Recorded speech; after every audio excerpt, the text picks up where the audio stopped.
বর্তমান যুগে 10 টাকা দিয়ে একটা ভালো চাও পাওয়া যায় না।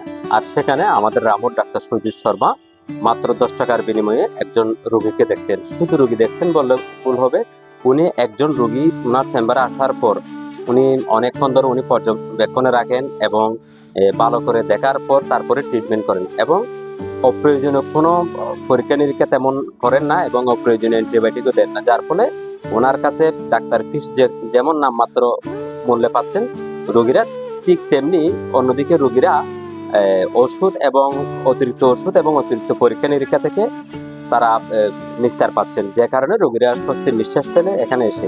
10 টাকা করে টাকা দাও, আমরা গরিবের জন্য এটা হচ্ছে আমাদের জন্য উপকার। তো ওনার ট্রিটমেন্ট কেমন লাগে, উনি চিকিৎসা কেমন? চিকিৎসা আমরা আগেও আছি যে বালা ভাই, সবাই তো বালা ভাই বলিতে এখানে লোক আছে। 10 টাকা ফিসে চিকিৎসা করে গত 45 বছর দাও। আমি তেমন পয়সাওয়ালা মানুষের নয়, তবে সেবা আমার অঙ্গীকার, সুস্থতা আমার প্রেরণা। আমি যতটুকু পারি ছোটখাটো রোগের জন্য, বড় রোগের জন্য নয়। বড় রোগের জন্য আমি রেফার করি, তোমরা জানো। ছোটখাটো রোগের জন্য খুব আন্তরিকভাবে দেখি।